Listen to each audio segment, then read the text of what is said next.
안녕하세요, 반갑습니다. 비트코인 차트 분석 바로 들어가 보도록 하겠습니다.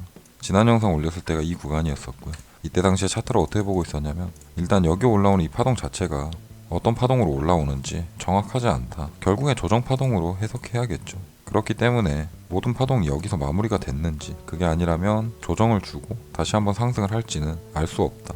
그렇기 때문에 지금 상황에서 어떠한 시나리오를 만들기보다는 일단은 단기적인 매매 방식을 취하다가 또한 패턴이 만들어졌을 때 그 이후에 시나리오를 세우면 되니까 조금 지켜보자. 지금도 사실 크게 달라진 건 없습니다. 결국 여기 올라오는 파동 자체가 이전에 올라온 파동도 마찬가지지만 결국 충격 파동으로 올라오지 못했죠. 결국 올라온 파동 자체가 모두 조정 파동이기 때문에 새로운 상승 추세가 이어지기에는 아직까지 섣부른 판단이 아닐까. 그렇기 때문에 다시 한번 떨어질 가능성을 계속해서 보고 있었고, 다만 이 구간이 최고점이 될지 그게 아닐지는 알 수가 없죠. 지금 상황도 마찬가지로 지금 여기 떨어지는 파동이 충격 파동으로 보이지는 않기 때문에 새로운 하락 추세의 시작이다라고 말씀드리긴 어렵지만 결국은 어떠한 조정 파동으로 움직이고 있고, 여기서 만들어진 조정 파동이 결국 조정 파동으로 끝나고 다시 한번 상승을 하느냐, 그게 아니라면 어떠한 새로운 하락 추세를 만드느냐, 이건 결국 지켜봐야 알겠죠. 그렇기 때문에 지금 시나리오를 명확히 만들어서 매매를 하기보단 일단 단기적인 파동이 어떻게 형성되는지 확인하고 매매하는 전략을 취하는 게 다소 안정적인 것 같습니다. 그리고 지난 영상 이후에 매매를 어떻게 했었냐면, 일단 지난 영상에서 이 구간에서 숏 탔었고 절반 익절했었죠. 그리고 나머지 숏 같은 경우에는 본절 걸어놓고 홀딩하겠다. 원래 전략은 이 구간에서 롱으로 스위칭하면서 숏을 전량 이절하려고 했었는데 하지 못했죠.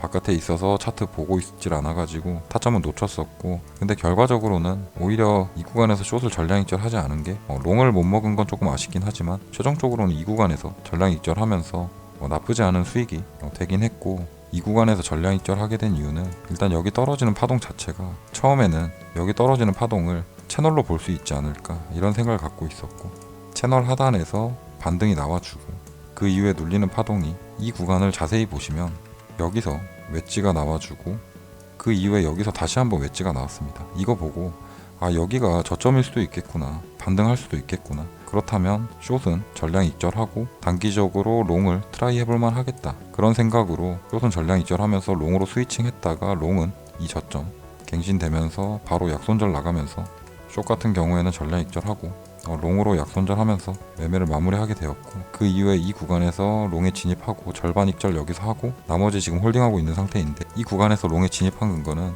일단 여기 구간 채널이 아직까지 살아있다라고 판단된 게 결국 여기 구간 하단에서 다시 지지를 받고 올라왔죠. 하지만 여기 구간에서는 단순히 이렇게 채널을 계속 이어나갈 거다라는 보장은 없죠. 이 구간에서 잠깐 반등하고 다시 떨어질 수 있으니까. 그렇지만 이 구간에서 하나 더 볼 수 있었던 게, 이 구간이 만약 채널이 아니라 다이고날이라면, 물론 형태 자체는 일반적인 다이고날의 형태는 아닙니다. 그렇기 때문에 높은 확률로 본 것은 아니고, 다만 파동의 형태가 일단은 웨지 형태를 만들어 줬기 때문에 다이고날로 본 건 아니지만 매수해볼 가치는 있겠다. 다만 여기서도 결국에는 이 구간에서 짧게 반등하고 떨어지면서 저점 한 번 더 깨면 결국 무의미한 거기 때문에 확인을 하고 매매하자, 손익비 매매를 해야겠죠. 그렇기 때문에 평소 같았으면 추세선 하단에서 롱 진입하고 상단에서 절반 익절하고 나머지 홀딩하는 전략으로 가져갔겠지만, 이 구간에선 조금 확인이 필요하다는 생각이 들었기 때문에 반등하면서 추세를 이탈하는 걸 확인하고 눌렸을 때 롱에 진입해서 결국 늘 하던 방식대로 ABC 형태 갖췄다고 생각할 때 절반 익절하고 나머지 홀딩하고 있는 상태이고, 결국 이 롱 같은 경우에도 최종적으로는 어떠한 ABC 형태로 올라가 준다면 전량 익절하고, 이 윗구간에서 숏을 칠지에 대한 건 사실 아직까지는 조금 의문인 상태입니다.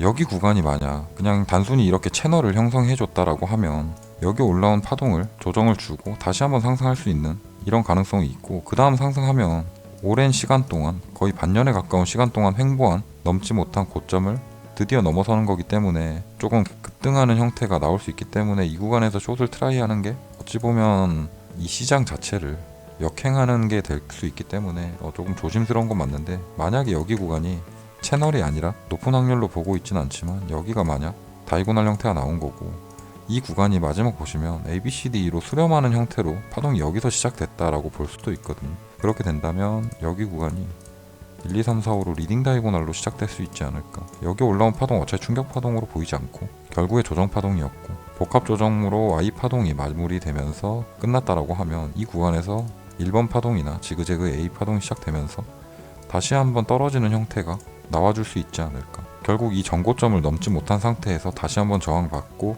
눌렸다가 어떠한 바닥에 대한 패턴을 만들고 상승하는 이런 가능성도 생각을 충분히 해야겠죠. 그렇기 때문에 사실 이 구간에서 단기적으로 반등이 나와준다고 한들 이 윗구간에서 숏을 곧바로 트라이 할지 어떨지에 대한 건 조금 고민이 필요한 부분인 것 같고, 오늘 미국 대선이 있기 때문에 뭐 급등하는 형태로 어떤 파동이 형성되거나 그게 아니라면 급락하는 형태로 어떤 큰 변동성이 나올 만한 시기죠. 그리고 FOMC 금리 결정도 며칠 안 남았기 때문에 다소 이 이후에 만들어진 움직임은 크고 강할 가능성이 매우 높기 때문에 저 같은 경우에는 이런 추세 구간에서 매매를 하지 않는 편이기 때문에, 만약 이곳에서 변동성이 커지면서 어떤 위아래로 움직이는 무빙이 나온다면 매매 안 할 것 같긴 한데, 그렇기 때문에 지금 어떤 시나리오를 만들어서 매매를 하기보다는 결국에 이 큰 변동성들이 다 지나가고 그 이후에 만들어지는 파동을 보고 나서 결정해도 저는 충분한 자리를 줄 수 있다라고 생각하기 때문에 되도록 일주일 정도는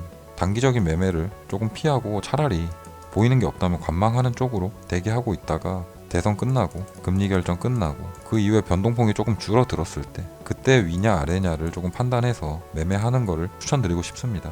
현재 전고점 부근에서 만들어지는 저항받는 형태이기 때문에 이 저항을 단순히 저항을 받고 다시 상승하면서 전고점을 뚫어줄지, 그게 아니라면 이대로 저항받으면서 계속해서 눌릴지는 사실 지나고 봐야 알 수 있기 때문에, 굳이 이렇게 변동성도 심하고 어떤 차트에 대한 형태도 보이지 않을 때는 차라리 관망하고 손실을 보지 않는 형태로 기다렸다가 충분한 자리를 줬을 때 그때 적극적인 매매를 하시는 게 훨씬 더 좋은 결과를 가져올 것이라고 생각하고 그렇게 매매하시기를 조금 추천드리겠습니다. 그리고 최근에 좀 다소 혼란스러운 움직임 때문에 1대1 채팅으로 다소 좀 힘들다고 하시는 분들이 계신데, 어느 구간에서 어떻게 매매했는지 그런 매매 내역 같은 거 만들어서 보내주시면 피드백 해드릴 수 있으니까, 그냥 무작정 뭐 어떻게 해서 힘들다 이런 메시지보다는 어떤 부분에서 어떤 피드백을 받고 싶어 하는지 그런 부분 가져와서 질문 주시면 제가 보다 자세하게 좀 설명드릴 수 있으니까, 현재 손실을 보고 있으셨더라도 다시 천천히 올라가자라고 생각하고